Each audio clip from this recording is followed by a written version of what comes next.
Welcome back. If you've just joined us, you're watching the news at 10 on Channels Television, coming to you live from Lagos and Abuja. A reminder of our top stories. President Jonathan visits scene of Wednesday's bomb blast in Abuja, vows to bring perpetrators to justice. Victims of the Abuja bomb attack recount their experiences. Police in Kano disable improvised explosive device discovered on the premises of a mosque. And Ukraine's president hails trade pact with European Union as historic.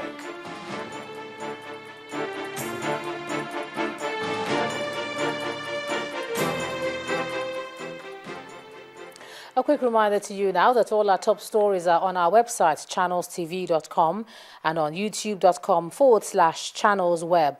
To get us on the move, please visit m.channelstv.com to view us live on your mobile device. You can also download the Channels TV app for Android, iOS and Windows phones from their respective stores. And of course, you can interact with the Channels Eyewitness feature on our Android, iOS and Windows 8 platforms. So if you have pictures or videos to share with us, tap the application on your device, swipe to reveal the Eyewitness menu, and then follow the instructions. Now, no one can tell your story like you can. Speaking out on pressing issues around you on our Eyewitness platform not only exposes untold stories, but it brings them to the attention of the people who can solve them. That's how powerful your pictures and videos can be. Now, our correspondent Orelua Shonibare shows us some of the pictures from our Eyewitness reporters and their stories.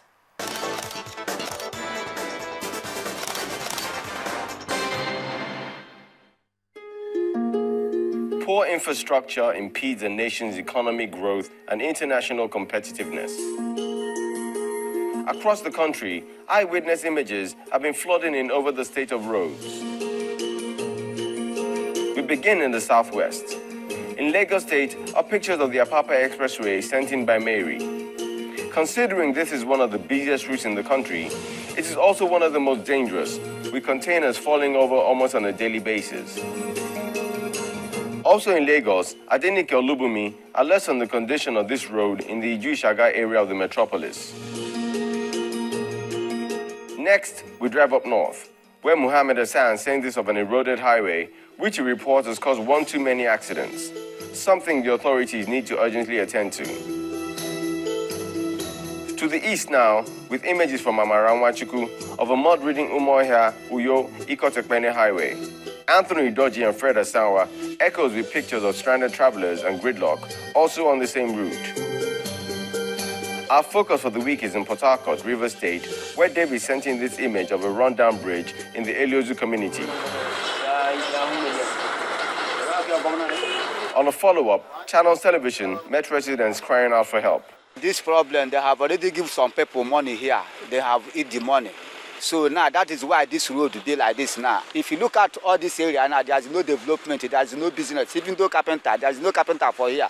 There's no mechanic, no business people. Anybody will come this place before 2 months, that place in don't pack come out because of our bad road. I don't know whether the state government or the local government will come and see us through, you know. So we just stay like that. We don't know in and out of the conditions. We as a council cannot construct that road, not to talk of, doing the bridge. But we wanted to give it a facelift. But as we went there, we were reliably informed that very soon that NDDC mobilizing to the site. And that's actually a sign of relief to us. It is essential for government to improve the quality of infrastructure. And the images you send to the Channels Eyewitness platform takes it one step closer to reality. Orolu Ashonibare, Channels Television News.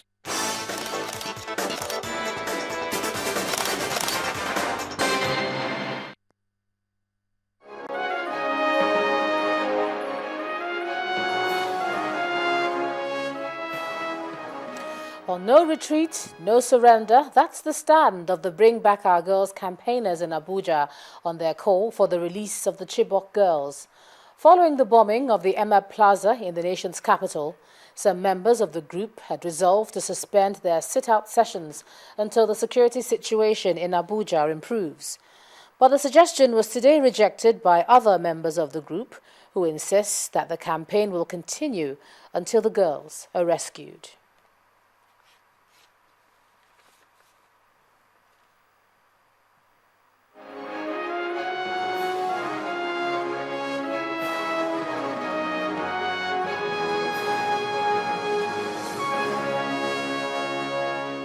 Over now to Abuja. Here's Linda Akigbe. Hey, Linda. Hello, Ijoma, and welcome to the nation's capital. The police in Nasarawa State has revealed plans by suspected kidnappers to set up a base in the state capital, Lafia. The State Police Commissioner, Mr. Ibrahim Idris, disclosed this at a news conference where he paraded two siblings, Vincent and Onyeka Wankwo, who are suspected kidnappers. The police command also paraded 39 other robbery suspects for interstate robbery between Benue and Nasarawa states up to the Federal Capital Territory and illegal possession of firearms. A ghastly motor accident along the Lagos-Ibadan Expressway has left at least 6 people dead. Reports say the accident was caused by a truck whose driver was trying to avoid another truck parked by the roadside since last night. Emergency officials say there is a female survivor who has been taken to the hospital for treatment. The Anambra State Governor, Obiano, has asked people...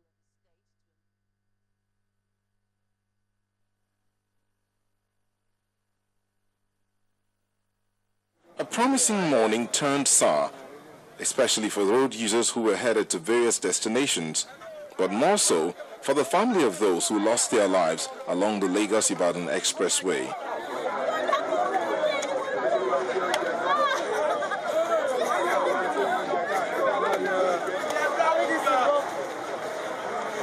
How did this accident happen?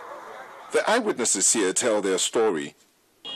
At about 6:25, a truck heading to Shagamu got spot on the road, while another truck conveying Indomie stuff was coming behind. Now was trying to maneuver its way. It's a Dangote truck that hit a mini truck carrying laborers to a building site. This happens to be the result of that accident.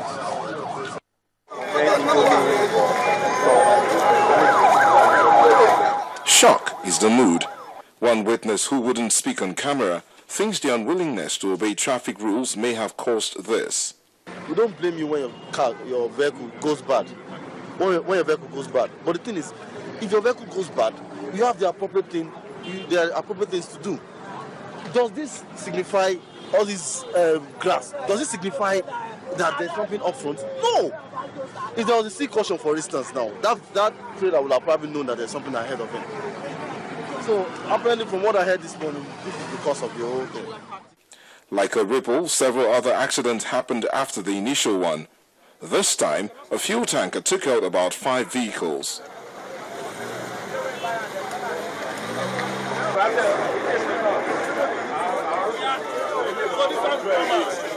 We're driving down this road, and then suddenly we saw this tanker coming at top speed, and he was swerving from left to right. But somehow he got close to us and he hit us towards the culvert. Then he went to the left again, and then he hit someone else and so many other cars. So we had to stop and get down, and everybody in the car rushed out, and that's where we are now. Road users may need to be more careful, knowing that they are not alone on the road. But the authorities have to provide the basic infrastructure, like the repairs of bad spots, street lights, and alternative routes. Nell Taigbe, Channels Television News. The Anambra State Governor, Obiano, has asked people of his state to embrace the new symbol of the state's identity and learn the anthem, both created to make Anambra State a pride of the region. He said this while marking his 100 days in office in Awka, the state capital, adding that his administration has so far laid the foundation for accelerated growth of the state. Anambra citizens from all walks of life gathered at the Women Development Center in Awka. It's time to take stock of the journey that started about 100 days ago for Governor Willie Obiano. To set the tone for the occasion, literary icon Chimamanda Adichie seeks an Anambra where the people will do right. Let us retrieve and renew the values that once were ours, the values of conscience and integrity, of community and consensus. Let us disagree, but let us agree to disagree. And let us do it not as separate, fractious groups fighting against each other constantly, but as people who ultimately have the same goal, a better community, a better Anambra state. For the man at the helm of affairs of the state, work is just beginning, but his plea for the citizens is to direct their energy into building a viable state. My mission is to create a socially stable, business-friendly environment that will attract both indigenes and foreigners to seek wealth-creating opportunities in Anambra State. My primary responsibility is to secure the lives and property of Ndi Anambra. Security is #1 priority of my administration and the key enabler for my 4 pillars of development.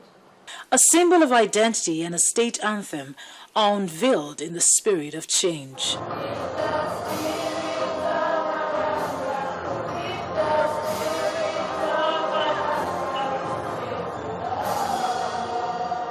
The event also featured many entertaining displays that show the rich culture of the state.